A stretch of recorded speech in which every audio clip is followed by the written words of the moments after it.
பாமகவில் இருக்கும் குடிகாரர்களை முதலில் திருத்திவிட்டு மது ஒழிப்பு பற்றி பாமக தலைவர் அன்புமணி ராமதாஸ் பேசட்டும் என திமுக நிர்வாகி குடியாத்தம் குமரன் காட்டமாக விமர்சித்துள்ளார். ஐயா அன்புமணி 2 நாளைக்கு முன்னால பேசுனீங்க, நீங்களே சொல்றீங்க படிப்படியா குறைக்க முடியாது, அது ரீஹாபிலிட்டேஷன் சென்டர்லாம் வைக்கணும் அரசாங்கம். வெரி குட், நல்ல கருத்து வருகிறேன். அந்த மாதிரி நம்ம பாட்டாளி மக்கள் கட்சியிலேயே அந்த ரீஹாபிலிட்டேஷன் சென்டர் ஒரு ரீஹாபிலிட்டேஷன் இங்கே ஆரம்பிச்சு பாமக குடிச்சு தகராறு பண்றாங்க பாருங்க. நைட்ல ஃபோன் பண்ணி வீட்டுக்குள்ள நுழைறாங்க பாருங்க. பொம்பளைங்க இந்த குடிச்சிட்டு வந்து கீழே அப்படியே தம்பான பாதியில் வந்து பாட்டிலாம் வந்து போகுது.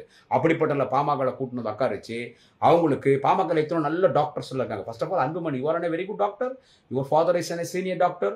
உங்க மாதிரி டாக்டர்ஸை கூட்டினு வந்து பாமக இருக்கிற யங்ஸ்டர்ஸ்களுக்கு குடிக்காதீங்க, குடிக்கிறதுனால என்னென்ன பிரச்சனை வருது, நீ இறந்துட்டா அவன் குடும்பம் நடு ரோட்டில் நிற்கும், உடம்பு கெட்டு போவோம், ஜாண்டிஸ் வரும், லிவர் வரும், ஃபிட்ஸ் வரும், நர்வ்ஸ் ப்ராப்ளம் வரும், லைஃபே போச்சு, குடும்பமே போச்சு, எதிர்காலமே போச்சுன்னு அவங்கள வந்து பிரெயின் வாஷ் பண்ணி அவங்களுக்கு வந்துட்டு ஹிப்னோடைசம் மாதிரி பண்ணி அவங்களுக்கு வந்துட்டு நீங்கள் வந்து ஒரு நல்ல கவுன்சிலிங் கொடுத்து நம்ம கட்சியில் திருத்திடுவோம். யாரும் பாமகவில் குடிக்கல, யாரும் இந்த கிராமங்களில் போய் பாமக சாராயம் காசாதீங்கன்னு எல்லாம் அவங்களெல்லாம் திருத்திட்ட பிறகு நம்ம கிளியர் ஆகிடணும். நம்ம கட்சியில் யாரும் குடிக்கிறது இல்லை, பூரண மதுவிலக்கு நம்ம கட்சியில் கொண்டு வந்துட்டோம் நிலைமை பாமக வந்த பிறகு ஐயா அன்புமணி அவர்களே அப்புறமா நீங்கள் வெளியே வந்து ஊருக்கு உபதேசம் பண்ணுங்க. ஓகேவா?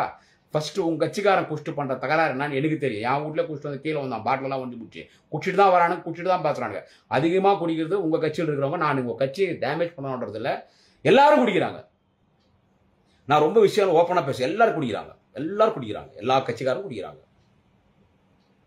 ஒரு 100% 5% குடிப்பாங்க. இது எல்லாருக்கும் பொருந்தும். அது அதிகமா குடிச்சிட்டு கலடா பண்றது யாருன்னா நான் உணர்ந்தோம், அதனால சொல்றேன். குடிச்சிட்டாலே உங்க கட்சிக்காரர் கேட்கறது போன்ற ஒரு நியாயமா பேச மாட்டாங்க. உங்க அத்தா, உங்க அம்மா, உங்க அக்கா, உன் தங்கச்சி, உன் பொண்டாட்டி, வீட்டில் இருக்கிற பொம்பளைங்க அத்தனை பேரும் கேட்பான். அப்படி யாரெல்லாம் அக்கா தங்கச்சி அம்மா அப்பான்னு இன்னைக்கு வரைக்கும் கேட்கறான் பாரு, எனக்கு ஃபோன் பண்ணி மற்றவங்களுக்கு அவங்களாம் அப்படி விட்டு பழகமா தெரியுது. அதனால நம்மள கேட்கறாங்க. அது ஏன் அப்படி கேட்கறான்? நியாயமா இருந்தா அவன் கேட்கறது இல்லை, எதிர்க்கு கூட பாக்குறான். என்கிட்ட எதுவும் பேச மாட்டாங்க, வணக்கம் மட்டும் போயிடுவாங்க.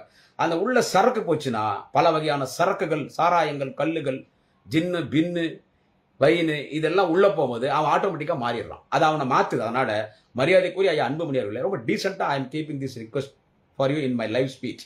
முதல்ல பாட்டாளி மக்கள் கட்சியில இளைஞரணி, மாணவரணி, இலக்கியணி, மகளிரணி மாறி மது மறுவாழ்வு அணி ரீஹாபிடேஷன் விங்னு ஆரம்பிச்சு அதை நிர்வாகி தமிழ்நாடு ஃபுல்லா போட்டு உங்க கட்சியில குடிக்கிறவங்கள முதல்ல திருத்திட்டு அப்புறமா நீங்க வந்து குடியை பத்தி பேசுங்கய்யா, பூரண மதுவிலக்கை பத்தி பேசுங்கய்யா. பூரண மதுவிலக்கு வந்து எப்படி கொண்டு வரணும்னு தெரியும். உடனடியாக நாளை காலையிலே கொண்டு வர முடியாது.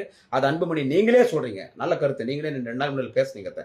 படிப்படியாக கொண்டு வாங்கன்னு அன்புமணி ஒரு வேண்டுகோள் வச்சிருக்காரு, ஏற்றுக்கொள்ளப்படும்.